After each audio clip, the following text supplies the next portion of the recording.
Quel est le lauréat de ce trophée de l'environnement? Alors, le lauréat est le Clos des Imbert, opération de construction innovante en bois-paille.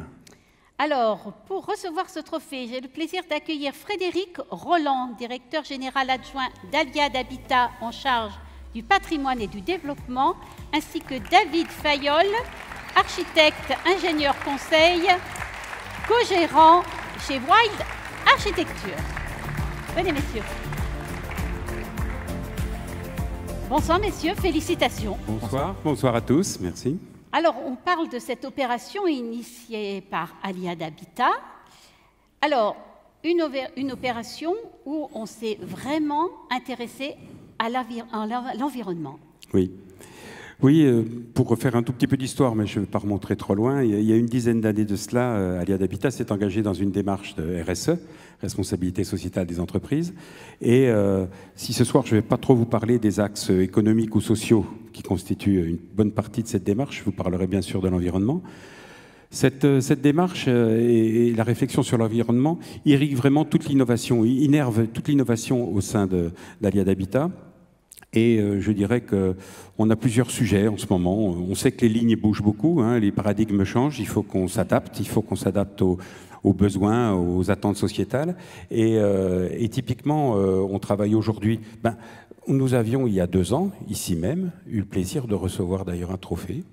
Formidable. Vous voyez, on s'habitue, on se plaît, on aime bien, il y a du monde, c'est sympa. Alors, on découvre en image ce Clos des Imbert. Qu'est-ce que c'est exactement, ce Clos des Alors, Imbert? je finis simplement pour vous dire que parmi ces différentes expérimentations, on a effectivement mis un petit coup de zoom sur l'opération des Imbert pour essayer de trouver et d'expérimenter vraiment des matériaux biosourcés qui nous permettent de réduire notre empreinte carbone.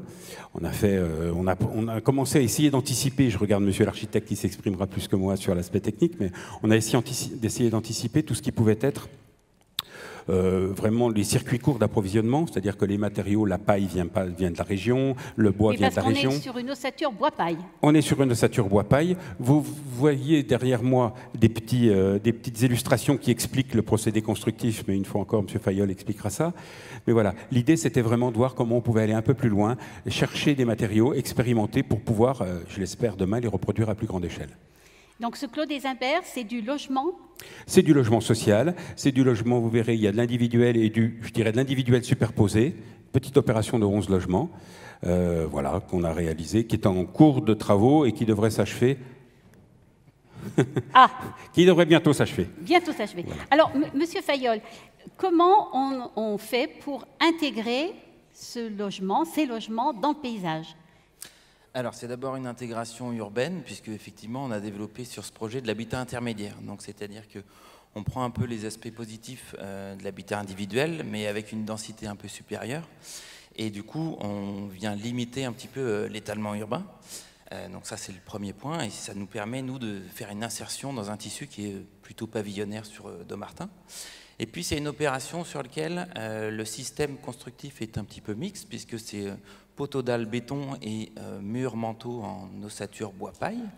Donc il y a un accent fort qui a été mis sur la performance de l'enveloppe pour limiter les consommations d'énergie, limiter les surchauffes en été, et puis anticiper un petit peu la RE 2020 en intégrant justement cette notion de carbone, puisqu'on a des murs paille qui sont négatifs au niveau de leur bilan carbone, et du coup ça nous permet d'avoir une opération qui est vertueuse sur ce point-là.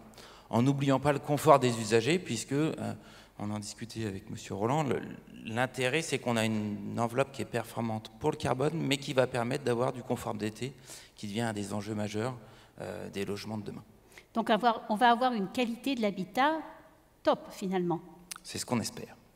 D'accord. Alors fin du chantier, livraison du chantier? Livraison du chantier vers avril. Oui, fin mars. Ça vous va? Oui. Bon, allez, on grappille quelques semaines, fin mars. L'OPC dans la salle, on verra avec. Bravo messieurs. On vous laisse recevoir votre trophée. Merci beaucoup. Merci. Merci. Alors, un trophée, je le rappelle, est très fragile. Alors, je vais être très prudent. C'est pas du bois paille, mais on n'est pas loin. Non, mais on dirait du bois quand même. C'est du bois. Ouais. Merci beaucoup, messieurs. Merci. On vous laisse rejoindre le photocall. Merci, puis je me permets de féliciter mon équipe qui a œuvré. Hein. Elle est là, l'équipe? Elle est là. Et allez, on ils se sont lève, dans le noir, l'équipe. Et on se lève tous pour le bois paille. Bravo, voilà, bravo. Bravo. Merci, messieurs.